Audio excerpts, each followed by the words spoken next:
Welcome back to my FireFall guides.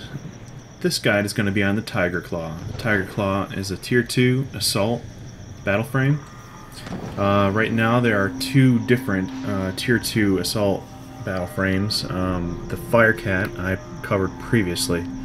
If you want to take a look at that guide, I'll pop a link right here. The Tigerclaw is more of the direct damage, single target damage type frame compared to the Firecat, who rules the AoE world. A lot of folks really appreciate the damage that the Fireclaw can put out, but I'm pretty sure there's a place for the Tigerclaw as well. I'm going to preface this guide by saying two things. One, I like the Firecat a lot better than the Tigerclaw, and two, I've put in a lot more time on the Firecat than I have the Fireclaw. Having said that, I'm going to try to give the Tigerclaw a fair shake, as to not try to bias you against trying this frame at all. So that's I just gave you a basic look at the frame. Again, it's hard to judge this against the other frame and the other guides because this frame is only level 11 and my other frame was probably close to 30 on the Firecat. But, you know, it's a good looking frame, a nice artwork. The primary weapon is pretty cool. It's got like the glowing lights on the front, where the Firecat had like the pilot lights for the flamethrower. Speaking of primary weapons, well, look at this here.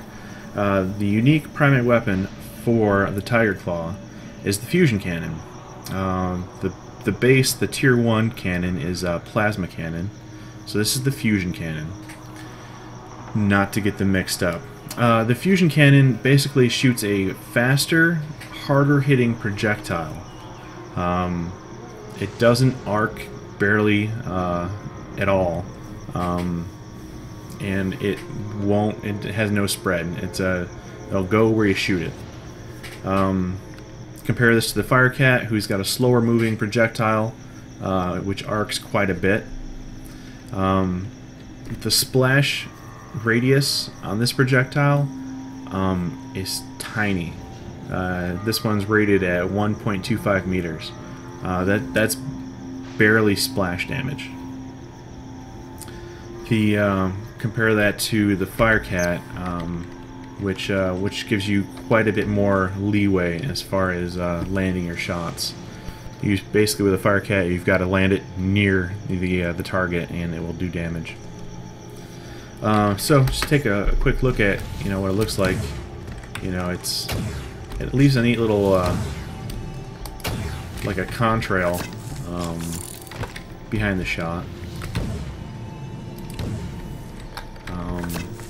And like I said, it goes where you want it to go. If I'm aiming for the top of that, it's a pretty accurate shot. The way that I play my assaults, I usually play jump around, shoot the ground type assaults.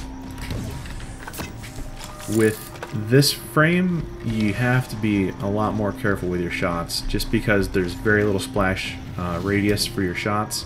You need direct shots to count. So that's the primary fire for this weapon. The secondary fire is pretty awesome, I have to admit. It's a charge up blast, which does, as you can see, a larger splash and quite a bit more damage. And it only takes, well, let's see. It only takes one round. Granted, the clip in this gun is pretty small. But the charge up, takes a while. Projectile moves extremely slow. But if you can get it to land, it's going to do pretty good damage for you.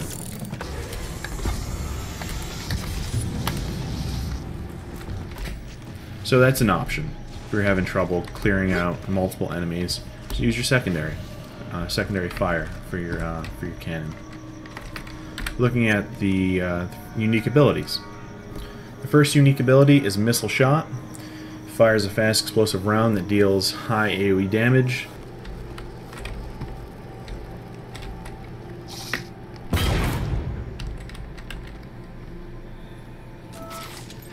And it deals bonus damage to targets under 50% health.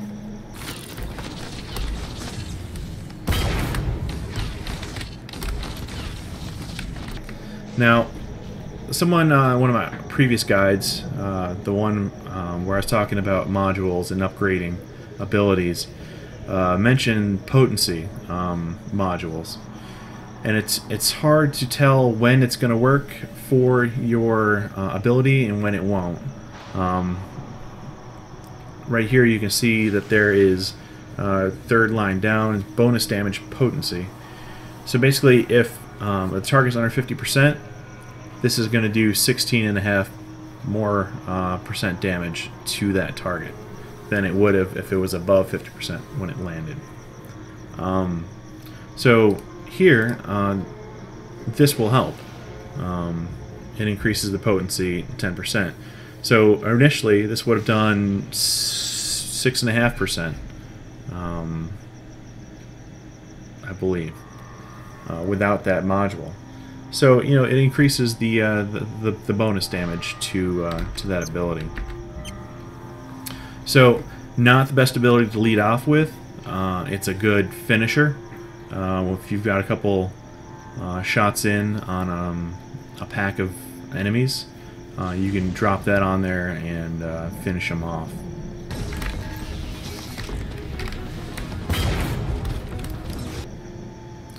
Second unique ability is Disruption. This shoots out a wave of energy. It's a pretty small, focused, almost looks like a projectile in front of you. I'll show you what it looks like. Now that ball, when it goes through enemies, it snares the targets that it hits, and also chains out electricity snares to enemies nearby. So if you can land that in a pack, it'll do a lot of damage. It'll keep them slowed, so you can possibly land your charged up secondary attack from your primary weapon.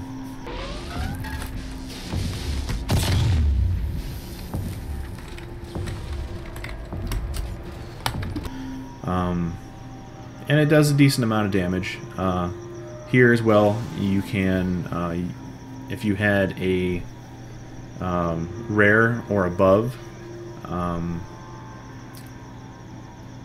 version of this, and you had a yellow slot, you could use a potency module for this as well, and that would crank that up. The third unique ability is Trailblaze. Honestly, I find this ability useless.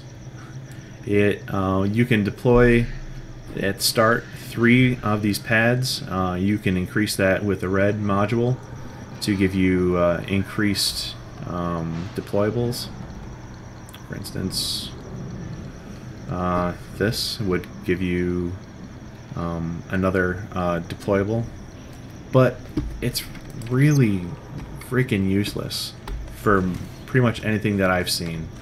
The only application I can see using this would be maybe in PvP when you're rushing to get to a target, or something of that fashion. So it just drops it out there. I mean, it looks cool. I mean, it gives you like sparkle trail on your feet and stuff, and yeah, it does make you run faster. But if I wanted to go fast, I would just do this and hop on my bike. I can go a lot faster on this than I could just walking around with those buffed pads running through. Granted, my whole team doesn't have bikes, and I don't have a two-seater, but still, kind of useless. I don't really think it affects your jet speed, and the duration is really not that long. Doesn't give you any damage bonus, it just makes you run faster. So you can stack a few of these before the cooldown. See, I had like probably the cooldown starts after you launch it. So you can start with 3 of those, and they refresh as you go. So, in my opinion, I would probably not use this ability under its current form.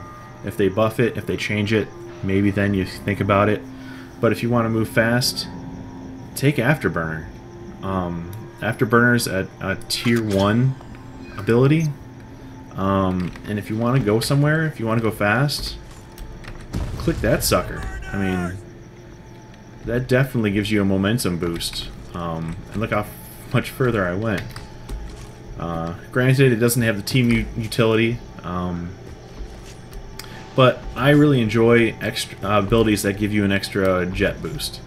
A lot of times in this game you will find when you're trying to climb mountains or something, and you're just like, you can't quite get there. You hit your Afterburner and poof, you're right up there. You don't have to worry about it too much. Or, you know, there's other tier 1 abilities like Crater, which I've discussed before is probably one of the most gratifying abilities to use, and if you land it, it's just awesome. You know, it's like a jet boosted Mario butt stomp, which does AoE damage to whoever was unfortunate enough to be underneath you when you landed. The the HKM is Tether Field, which is a pretty cool looking ability. Basically, you throw out a charge, and when you hit the ability again, it sets the electrical field out from the charge base. Anything that's inside the charge and is being electrified is taking constant damage. The longer it's in there, the more damage it takes. I think if it breaks out of the field, it'll take even more damage. And I think things are snared while they're inside there. Let's take another quick look. Yeah. Everything's snared on the inside. So as you can see, this does real good damage. Direct damage. But the splash radius is pretty pitiful. See, now after I badmouth this gun, watch, I'm going to land all these shots. A good module for this gun would be the AoE Splash module, to give you a little bit more leeway in what you're doing. So if you got a bunch of things stacked up and they're not moving, toss one of them things on there. Wipe them right out. I'm just trying to get my HMK built up here and get a couple enemies inbound so I can show that to you. Alright. So you toss it out. Everything inside there is getting shocked and it's taking constant damage. Now this is really good for PvE, but just think of the consequences in PvP if you had objective-based matches. You know, so defend this or attack that. Drop one of those on the point, and everything that's coming in to attack the points is going to get wiped out. So I mean, it's neat ability. I like it. It adds some utility to this frame. So this was basically my my guide here for the Tigerclaw. I think I've been pretty fair with my guide. Put in comments if you think I have not been fair to this Battleframe. Like I said, I enjoy the Firecat more, but it doesn't mean that this is a bad frame by any means. It's a different frame. So I hope this has been helpful to any of you guys out there who've been thinking about buying this frame. Hope it's given you insight one way or the other, so it's either helps you decide that you don't want it, or maybe it looks really good to you and it's something that you're interested in picking up. But that's one of the reasons why I'm doing these guides is basically give you guys a try before you buy, since you can't do that within the current game right now. So at least you get to take a look at what's going on with this frame. I hope it's been helpful.